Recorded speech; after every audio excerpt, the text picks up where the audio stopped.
Anteriormente, Kazuya foi fatalmente ferido enquanto tentava proteger algumas garotas de um assaltante armado. Ele acorda e se vê reencarnado em um mundo de fantasia. Como Caim, que pertence a uma família nobre. Ele mantém as memórias de sua vida passada, por isso sua família o vê como um gênio. Aos 5 anos de idade, ele se submete ao ritual de batismo obrigatório.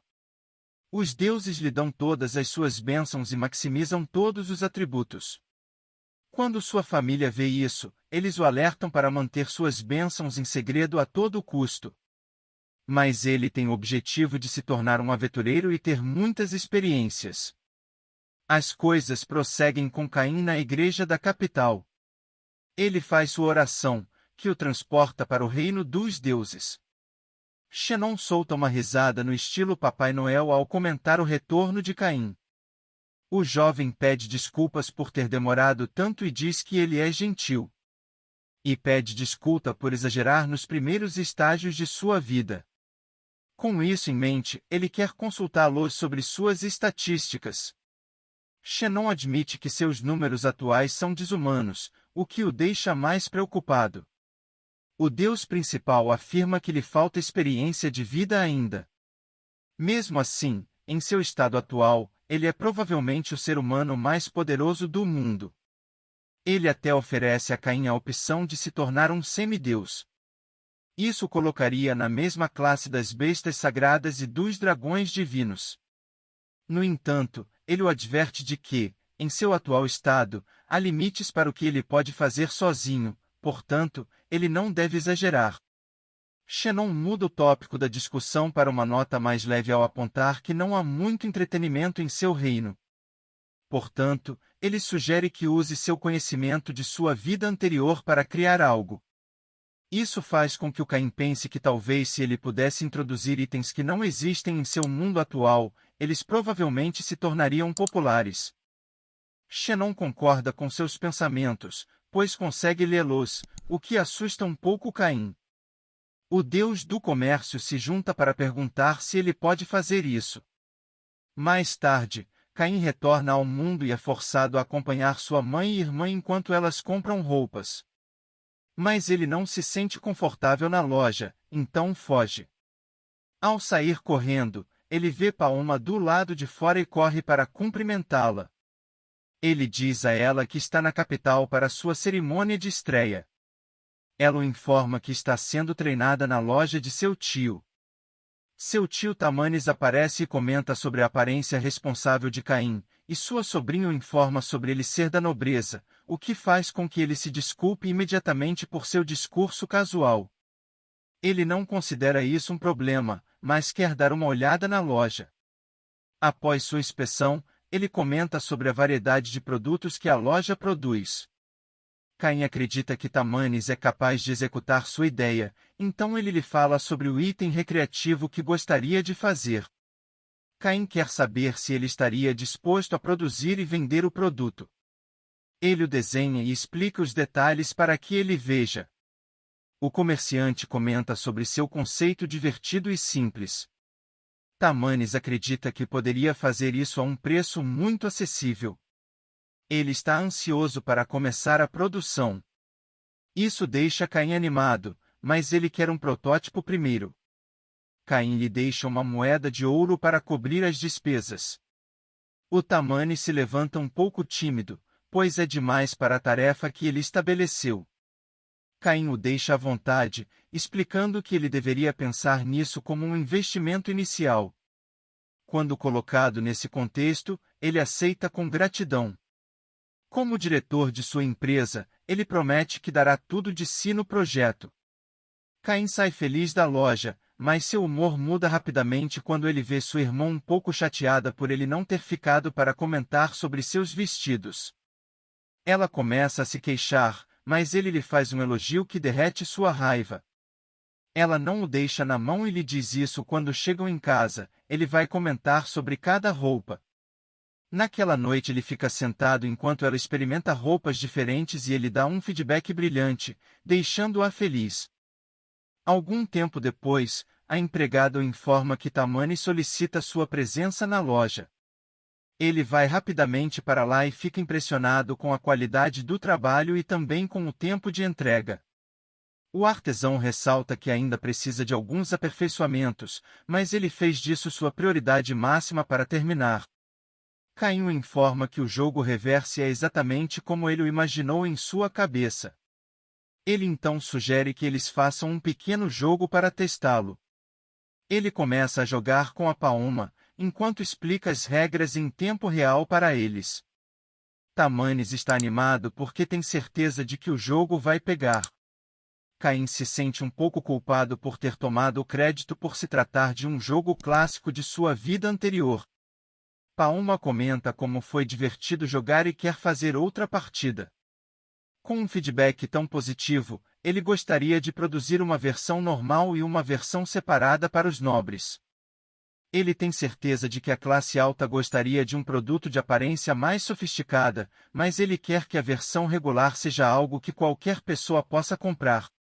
Caim dá sinal verde para 50 versões para nobres e 1000 versões regulares para fabricação.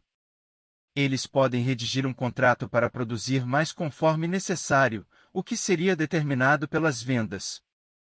Tamanes observa que sua empresa não tem fundos excedentes, então, Caim alegremente lhe dá o dinheiro, o que o surpreende. Com essa confiança depositada nele, ele promete dar o melhor de si. Novamente, Caim se sente um pouco desconfortável, então ele pede que ele pare. Como se trata apenas de um investimento inicial, Tamanes sugere que eles elaborem um contrato e o apresentem ao deus do comércio. Eles levam sua amostra para o altar e juram à divindade que cada um cumprirá sua parte do contrato. Ele é aceito quando desaparece. Isso significa que ninguém poderá produzir o mesmo produto por 3 anos. Isso é que é um sistema de patentes fantástico. Com as coisas agora oficiais, Caim quer que eles se esforcem para começar a vender o produto no próximo mês. Ele acrescenta que gostaria que Tamanes preparasse um mais luxuoso, que será oferecido à família real. Isso pega o artesão de surpresa, pois ele é apenas uma empresa de médio porte, portanto, o fato de ele ter essa oportunidade é algo sem precedentes. Caim está confiante de que pode produzir um produto que impressionará o rei. Ele promete atender a essa solicitação. Palma comenta que o jovem nobre deve ter conexões incríveis. Ele faz uma anotação mental de que o rei não é sua única conexão. O fato de que o reverse que ele definiu desapareceu significa que os deuses estão se divertindo em seu reino. Enquanto fala, ele se dirige para casa. Depois de sua reunião, em que ele é informado de que a cerimônia de estreia está prestes a começar, ele se apressa para se arrumar e sai com seus pais. Seu pai lhe diz que, desde que ele se tornou um barão, na última audiência com o rei, muitos olhares estarão voltados para ele. Durante esse evento, ele o adverte para tomar cuidado com os outros pais, que tentarão apresentar suas filhas a ele. Ele reconhece o conselho e promete lidar com ele de forma apropriada. Até mesmo seu pai fica surpreso com sua resposta madura. Eles chegam à estreia e Caim dá de cara com Corgino, que lhe dá um olhar hostil. Ele nota o filho de Corgino, que tem seguidores da mesma idade que ele. Ao seguir em frente, ele é chamado pelo duque, que se apresenta formalmente e apresenta sua filha, a senhorita Silke. Caim começa a elogiá-la, a ponto de o duque ter que interromper. O pai de Caim explica a habilidade perigosa do filho e ele meio que se safa. Eles se desculpam assim que a família real aparece. O rei faz um discurso para inspirar a próxima geração de elites e termina com um brinde elegante. Em seguida, todos fazem fila para cumprimentar o rei e sua família. Quando chega a vez de Caim, ele se apresenta perfeitamente e elogia Teléstia de forma direta que ela fica vermelha, fazendo com que o rei o chame a atenção por ser um garoto tão galanteador. Ele acabou de receber o selo de aprovação do garoto da cidade real. Caim volta sua atenção para o rei e apresenta o jogo reverse que ele desenvolveu em cooperação com a companhia Saracaim. O rei está interessado, por isso, ele o convida para uma audiência particular mais tarde, onde poderá explicar o jogo e eles poderão discutir o tratamento que ele deu à princesa. Seu pai não estava ciente de seu projeto de desenvolvimento de jogos. Caim explica que, desde que foi promovido a barão, ele temia não ter dinheiro suficiente para manter a mansão. Então ele teve que encontrar outras fontes. Seu pai entende seus argumentos. Com a parte importante concluída, seus pais saem mais cedo para cuidar de alguns afazeres. Eles incentivam a Caim a interagir com algumas das crianças de sua idade, para que ele possa se sentir como uma criança normal pelo menos uma vez. Seus pensamentos são interrompidos quando Silk se aproxima para falar com ele. Enquanto esperam pela Telestia, eles se sentam e começam a conversar, mas Caim se sente mais à vontade com o fato de ela não usar o prefixo senhor, ao chamar seu nome. Ela começa a provocá-lo, o que o deixa um pouco nervoso. Rabbit chega com seus amigos e os interrompe. Ele cumprimenta Silk e a elogia, esperando que ela retribua, mas ela simplesmente se levanta e faz uma reverência educada para cumprimentá-lo. Um dos lacaios do Rabbit exige que Caim respeite seu chefe, permitindo que ele fale com Silk sem interrupções. Já que ele é o filho mais velho de Corgino. Caim se levanta e o cumprimenta antes de se apresentar como barão. Mas os meninos o interpretaram mal, dizendo-lhes que seu pai era um barão, que é uma posição inferior à de seu pai, então eles começam a desprezá-lo. Como ele não informou seu sobrenome, eles especulam que ele deve ser de um nível muito baixo, então Rabbit ordena que ele peça desculpas por sua grosseria, ou ele vai soltar seus rapazes contra ele. Sua maneira de se dirigir a Caim ofende Silk, então ela tenta defendê-lo, mas Caim a interrompe, dizendo que é o Rabbit que vai se desculpar primeiro. Ele entende isso como uma conversa de luta e pergunta se ele quer brigar lá fora. Silk vê que a situação está se agravando e se comporta como a donzela em perigo, apesar de Caim ter lhe dito que ela não precisava vir. O flerte deles começa a deixar Rabbit um pouco ciumento, então ele grita para que eles parem com isso. Quando ele está falando, ele revela que seus 2 seguidores têm a proteção de Deus e podem usar magia. O primeiro cara se levanta e faz a rotina pré-apresentação mais estranha que já vi.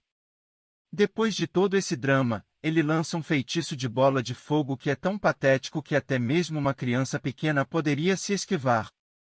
O outro cara faz o mesmo, mas dispara um feitiço de bala de pedra, o que é igualmente triste. Quando eles se preparam para atacar novamente, Silk os detém e diz ao trio que Caim não é filho de um barão, mas ele próprio é um barão. Ela revela que ele é o terceiro filho de Gar, e foi ele quem salvou a princesa e a si mesma de um exército de 30 orcs, sem nenhuma ajuda. O trio se afasta em choque ao saber das conquistas de seu colega de idade. Ela ordena que eles se curvem, pois ele é superior a eles. Significativamente, eles pedem perdão por sua estupidez vergonhosa e se desculpam. Silk acha toda a situação divertida. Ela confronta Caim sobre ele, sabendo que eles estavam enganados, mas ainda assim deixá-los agir para que a revelação fosse ainda mais doce. Ela comenta que ele tem um lado sombrio e promete contar a Telestia sobre isso.